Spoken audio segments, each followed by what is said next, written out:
خلصت الهواية يا عالم. يلا انا بقعد يابا. طب يلا Kubu Fatah membuat Hamas harus memilih. Ya, Hamas tengah dihadapkan dengan pilihan sulit mengenai eksistensinya di jalur Gaza.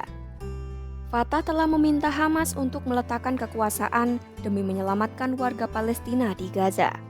Langkah ini sekaligus untuk mencegah Israel mencaplok wilayah Gaza. Bagaimana respons Hamas saat diminta dalam tanda kutip mengalah? Dan seperti apa situasi Gaza saat ini? Simak selengkapnya dalam video berikut.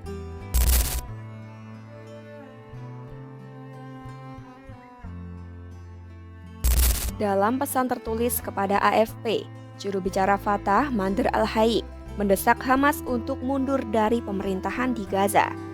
Menurutnya, jika Hamas tetap bersikukuh melawan Israel, maka keberadaan bangsa Palestina di jalur Gaza akan lenyap.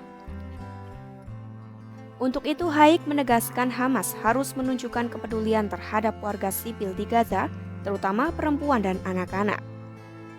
Hamas telah berulang kali menyatakan bersedia melepas kendali pemerintahan di Gaza setelah perang berakhir.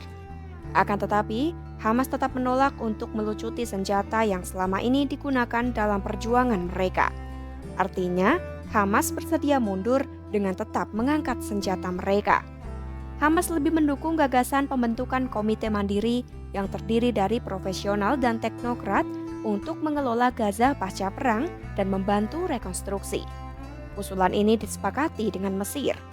Akan tetapi, Presiden Palestina Mahmud Abbas menginginkan agar komite mandiri itu tetap berada di bawah kendali otoritas Palestina di Ramallah yang merupakan pemerintah resmi Palestina. Di sisi lain, Perdana Menteri Israel Benjamin Netanyahu menolak gagasan tersebut. Netanyahu tetap melanjutkan operasi militer setelah gagalnya kesepakatan gencatan senjata tahap kedua.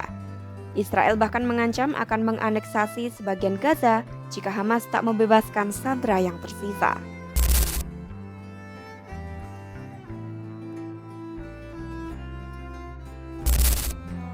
Saat otoritas Palestina berupaya mencari solusi, militer Israel semakin memperluas serangan di jalur Gaza, merebut lebih banyak wilayah, dan meminta warga Palestina mengevakuasi diri.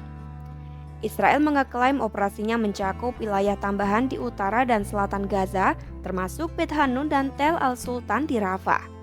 IDF menyebut pasukannya melancarkan serangan udara terhadap infrastruktur Hamas, serta memperluas zona penyangga di Gaza Utara. Di Tel Al-Sultan, IDF menyerang lokasi yang diduga sebagai pusat komando Hamas. Beberapa laporan menyebutkan serangan Israel menargetkan rumah sakit, memicu kebakaran besar, kerusakan parah, hingga korban jiwa. Pemerintah Israel menyatakan serangan ini bertujuan untuk menekan Hamas agar membebaskan sandera yang tersisa, menghancurkan kemampuan militer Hamas, dan pemerintahan kelompok tersebut. Operasinya diklaim berhasil mengepung Tel Al-Sultan sepenuhnya dan menghabisi sejumlah pejuang Hamas. Situasi di Gaza pun semakin memburuk. Ribuan warga Palestina terpaksa mengungsi dengan berjalan kaki karena Israel melarang penggunaan kendaraan.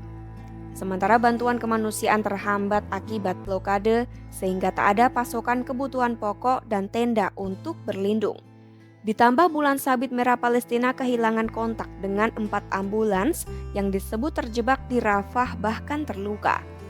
Akibat serangan yang meluas, jumlah korban tewas di Gaza melebihi 50.000 orang, termasuk perempuan dan anak-anak. Pertempuran yang kembali meletus ini tidak mendapat dukungan penuh dari warga Israel. Serangan baru ini justru menimbulkan kekhawatiran mengenai nasib para sandera, di mana 24 diantaranya diyakini masih hidup. Warga Israel mulai meragukan efektivitas operasi tersebut dan mempertanyakan apakah tindakan militer ini dapat mencapai sesuatu yang belum diraih dalam 15 bulan perang sebelumnya.